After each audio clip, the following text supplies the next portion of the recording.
大家好，歡迎收睇不斷升級的人嘅 YouTube 影片。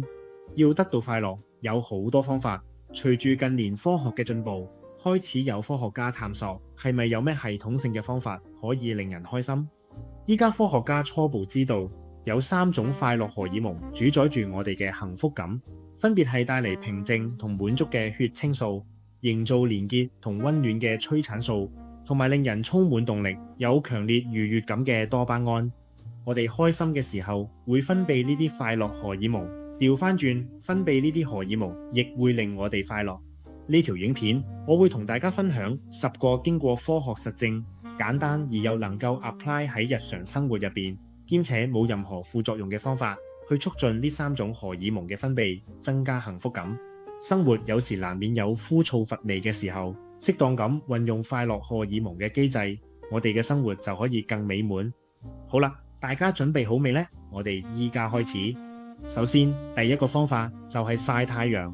科學家已經證實，陽光能夠促進血清素分泌，令情緒變得更穩定，專注力變好，亦幫助到睡眠質素提升。專家建議，我哋每日應該曬20至30分鐘太陽。所以如果唔使趕返工嘅話，趁朝早太陽冇咁猛烈嗰陣，去公園行半個鐘，吸收下晨光係非常之好嘅。不過要趕返工嘅話就可能難啲，對好多香港人嚟講，每日要準時返到公司已經係好大挑戰。如果你係帶飯嘅話，真係可以全日唔行出戶外，直到放工又已經冇太陽，全日都接觸唔到陽光。我懷疑有好多打工仔情緒唔好，都係因為呢個原因。工作同人事問題只係導火線。順帶一提，所謂嘅接觸陽光係唔包括喺室內透過玻璃窗望出去嘅，因為經由皮膚接觸適量嘅紫外線，先能夠促進血清素嘅分泌，而隔住個窗望陽光係做唔到呢個效果嘅。所以我建議要返工嘅朋友最好早15分鐘出門口，返到公司之前喺公司附近行下，接觸下陽光。我明白瞓覺係緊要，但係瞓少15分鐘換嚟15分鐘嘅曬太陽時間，呢啲陽光會令你情緒更穩定，仲會令睡眠質素更好，其實係有賺嘅。起身嗰下當然困難，做唔做到就視乎決心有幾大。如果你真係唔想朝早去接觸陽光，我會建議你點都趁 lunch time 落一落街去戶外行個圈。中午通常又熱又曬又多人，我自己就唔太中意呢啲時候去曬。不過比起完全唔接觸陽光，我寧願落去行下，最多揾啲有遮擋嘅地方行，曬下太陽，個人真係會舒服好多。第二個方法係近年越嚟越多人重視嘅運動。我個人認為運動係最有效改善情緒嘅方法。科學研究發現，運動能夠令身體同時分泌出多巴胺、血清素同催產素。比較多研究認為，帶氧運動，即係跑步、跳繩、踩單車之類，會令人大量出汗同喘氣嘅運動，對情緒嘅改善作用比較大。不過我自己就比較中意做肌力訓練，我覺得無論邊種運動，做完都一樣會改善情緒。我強烈建議大家保持定時運動嘅習慣，啲運動最好有一定嘅強度，至少會令你有少少氣喘嘅感覺。忙就絕對唔係藉口，食完飯散步15分鐘都係好好嘅運動，你唔會連15分鐘都抽唔到出嚟啩？再唔係早2個站落車行路，搭少啲電梯，改行樓梯，都係好好嘅增加運動量嘅方法。初時未慣嗰陣，可能你會覺得有啲辛苦，不過當你享受到運動帶嚟嘅好處之後，你就會明白呢啲辛苦絕對值得。第3個方法係我喺好多條影片都提過嘅冥想。冥想一啲都唔玄幻，相反有好多科學研究證實，冥想可以幫助促進多巴胺、血清素同催產素嘅分泌。定期進行冥想可以幫我哋擺脫焦慮，心境更平靜。同做運動一樣，從改善情緒嘅角度睇，冥想亦係性價比非常之高嘅方法。每日只要抽10分鐘左右嘅時間放空一下，就可以令情緒有大幅嘅改善。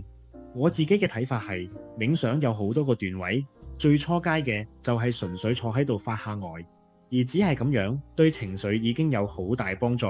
初初接觸嘅時候，真係唔一定要有啲咩技巧，淨係俾個時間自己靜一靜就已經好足夠。稍為進階少少嘅，可以試下緩慢咁深呼吸，然後合埋眼，集中感受自己嘅氣息流動，再進階一啲嘅可以開放自己嘅五感，讓自己徹底咁沉浸喺當下，唔使一定要追求一啲好複雜嘅引導詞，亦唔使強迫自己完全清空腦袋。初學者最緊要係放鬆，唔好因為諗住要放空，反而變得緊張，咁就本末倒置啦。我自己就中意夜晚沖完涼之後，身心最舒服嗰陣，俾自己少少時間喺個好 relax 嘅環境之下放空一下。對比以前未有呢個習慣嗰陣，我依家睡眠質素高咗好多，相信冥想真係幫咗我唔少，強烈推薦大家試下。第四個方法係適量咁進行一啲有意義、有質素嘅社交活動。隨住年紀越嚟越大，社交對我嚟講似負擔多過樂趣。不過不得不承認，人點都要定期有一啲有質素嘅社交接觸。科學研究指出，人際互動會促進催產素嘅分泌，催產素會令我哋有被接納、被愛護嘅幸福感覺，減低孤獨感同焦慮感，對提升生活質素有好大幫助。當然，有質素嘅社交效果先係最好。有質素嘅社交，即係同你相處嘅人係同你有深厚嘅情感連結，能夠互相理解對方內心想法，唔使刻意諗要做乜嘢，都可以好舒服咁交流嗰種。簡單咁同屋企人食下飯、傾下偈，已經能夠滿足一個人嘅社交需要。如果你係一個人住，而且好難先見得到屋企人或者朋友嘅話，可以考慮養寵物。尤其係貓同狗呢啲同人互動比較明顯嘅寵物，都會令人分泌催產素。盡量唔好俾自己太長時間一個人對住4幅牆，適量咁同其他人或者小動物交流，係改善情緒嘅好好方法。第五個方法就係俾啲小目標自己，完成目標，哪怕只係小目標，都會令人分泌多巴胺，產生愉悅嘅感覺。就好似打機咁，花一番努力之後過關，感覺會非常之爽。而呢種爽嘅感覺就係多巴胺喺度發揮緊作用。所以要製造多巴胺，可以為自己訂立一啲小目標。呢啲小目標唔需要太宏大，但係最好都要有少少難度，同埋要付出少少努力先可以達成。好似要飲夠8杯水，做15分鐘運動，睇10頁書之類，都係清晰而可行性高嘅小目標。仲有一樣好重要，就係達成目標之後，要俾自己少少獎勵。例如完成工作目標就沖杯靚咖啡俾自己，學完一樣新嘢就打15分鐘機之類，甚至只係簡單咁讚下自己都可以。獎勵機制會強化多巴胺嘅分泌，仲會令你下次更主動去完成目標，形成良性循環。有時我哋覺得生活好空虛，某程度就係因為冇目標，俾啲目標自己，令自己生活充實，情緒變得更正面，做人一定會開心好多。第6個方法係從食物方面入手，有啲食物被認為可以促進血清素同多巴胺嘅分泌。先講血清素，製造血清素嘅核心原料係色胺酸，平時可以多啲食富含色胺酸嘅食物，例如雞蛋、牛奶、芝士、香蕉、堅果同深綠色蔬菜等。另外豆漿、豆腐都有唔少色胺酸，可以適量而均衡咁食用。然後係多巴胺，身體要分泌多巴胺就需要酪氨酸。瘦肉、海魚、牛油果等等都係酪氨酸嘅來源。另外，可可含量70%以上嘅朱古力亦都可以促進多巴胺釋放，所以有時食完會有愉悅感。不過當然朱古力就唔好食太多，以免攝取過多糖分。其實我個人認為，任何所謂有益嘅食物都唔應該食太多，凡事均衡就最好。唔知大家對於飲食同快樂嘅關係呢方面又有咩睇法呢？歡迎留言分享。第7個方法係要有充足嘅睡眠。當然，充足嘅意思唔是必一定指每日瞓8個鐘，夜晚10點上床，瞓到第二朝6點嗰種。我認為呢啲嘢好因人而異，最緊要係自己覺得瞓得夠，起身嗰陣有種精神飽滿嘅感覺。不過呢樣嘢似乎對好多人嚟講都係一項好大嘅挑戰。香港啲打工仔返工時間長，壓力又大，返到屋企梗係想爭取多啲屬於自己嘅時間。好多人玩手機或者煲劇，過晒時都唔瞓，搞到第二日唔夠精神，返工更燥底，壓力更大，睡眠質素更差，形成惡性循環。另外有好多長者就因為生理嘅原因，所以成日瞓得唔好，睡眠質素差係好多長者都面對緊嘅健康問題。科學研究話，睡眠係快樂荷爾蒙調整同再生嘅關鍵。首先，充足嘅睡眠會幫助血清素系統回復穩定。如果瞓得唔好，第二日血清素分泌會減少，好容易覺得煩躁、焦慮、冇耐性。另外，睡眠不足會直接降低大腦對多巴胺嘅敏感度，就算遇到平時中意嘅嘢，都難以感受到愉悅，成日覺得個人好悶，做咩都提唔起勁。咁有咩方法可以令我哋瞓得好啲呢？相信呢個題目今集好難 cover 得晒。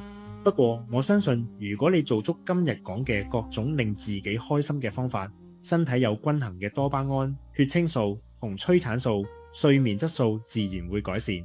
另外，我特別想提嘅係，雖然睡眠重要，但係千祈唔好太執着。有時瞓得唔好都冇辦法，唔好縈繞住呢個問題，搞到形成壓力仲麻煩。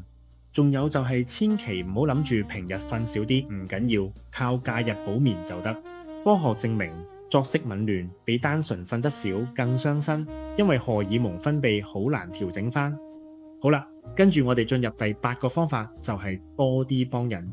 如果你幫過人，應該都會試過幫完人有種開心嘅感覺。呢樣嘢係有科學根據嘅，有研究發現，幫完人之後，確實會令我哋改善情緒。當我哋主動去幫助他人，無論係大額捐款，定係只係扶阿婆過馬路呢啲微小嘅善意行為，大腦都會分泌催產素同血清素。有人叫呢種做 helpers high， 可以幫人令世界更美好，仲可以令自己開心。呢個方法唔使講都知係非常之好。要幫人其實唔難，不過就要平時多啲觀察身邊嘅人有咩需要，見到有人遇到困難就主動去幫手。有時間嘅話，亦可以做下義工，揀啲自己有興趣嘅社會服務參加，咁就能夠幫到更多嘅人。下次當你覺得心情低落或者生活好枯燥嘅時候，不妨試下主動做一件好事，你會發現原來要令自己開心可以有益而簡單。第9個方法係多啲接觸音樂同藝術。科學研究一早證實，音樂同藝術完全係冇副作用嘅快樂催化劑。我自己都好認同，尤其係音樂。我每日搭車返工都一定要戴住耳機聽歌，嗰日先有心情做嘢。音樂可以促進多巴胺嘅分泌，強勁嘅節拍會令人興奮，輕柔嘅旋律會令人心境平和，減少焦慮。相信好多人都有親身感受。如果係同朋友一齊聽演唱會，喺現場一齊跟住唱，一齊跳，呢種共同體驗會令催產素大量分泌。當大家因為同一首歌產生共鳴，會覺得彼此更親近。呢種無形嘅連結感覺，正正係催產素帶俾我哋嘅。所以約心儀嘅對象出嚟，要令對方更容易有心動嘅感覺。首選做運動，次選就係一齊聽演唱會。如果一齊聽啲大家都有共鳴嘅歌，包保你哋好快就打得火熱。再講藝術，科學家發現自己親手創作藝術作品嗰陣，哪怕件作品只係一幅好簡單嘅畫，或者一件冇人睇得出係乜嘢嘅陶瓷，完成之後嘅成就感，亦會觸發多巴胺釋放。所以啲小朋友咁中意畫圖畫，畫完之後咁開心，就係呢個原因。其實我哋呢啲大人都可以透過藝術創作去改善情緒，只係生活中嘅種種雜事，令我哋忘記咗呢啲人生中最簡單嘅快樂啫。好啦，嚟到最後一個方法，就係近年似乎越嚟越多香港人喜歡做嘅，多啲接觸大自然。好多人中意行山，行山除咗本身係一項好好嘅運動，更重要係令我哋可以接觸大自然。科學研究發現，接觸大自然能夠同時促進血清素同催產素分泌，仲會降低身體嘅壓力同皮質醇，一舉多得。行山固然好，而除咗放假去行山，我哋平時亦都可以盡量揾一啲綠化地方，即係公園之類去散下步。其實香港呢個石屎森林都有唔少綠化嘅地方，哪怕你喺中環或者觀塘呢啲地方返工，都會有綠化地帶可以俾你行下。再唔係喺屋企種幾盆小植物，睇住綠色嘅葉片，都能夠觸發愉悅嘅生理反應。好啦，以上就係我想分享嘅10個幫自己製造快樂荷爾蒙嘅方法。最後我想講，近年現代人大部分嘅快樂荷爾蒙似乎都係嚟自手機。其實手機入面嘅應用程式好多本身就係為咗令你分泌多巴胺而設計，令你容易上癮。但係單靠手機催谷出嚟嘅多巴胺，未必能夠帶嚟真正嘅快樂。我哋唔應該俾手機佔據我哋嘅生活。雖然手機係現代人通訊、工作同娛樂嘅必要工具，冇可能唔用，但係有時我哋都要適當咁放低手機，接觸下大自然，做下義工幫人，畫下圖畫，做下運動，咁先能夠令我哋得到持久嘅快樂同埋豐盛嘅人生。多謝各位收睇我嘅影片，如果喜歡請 Like、Comment 同 Subscribe 呢個不斷升級的人嘅 YouTube Channel。多謝各位，我哋下次見。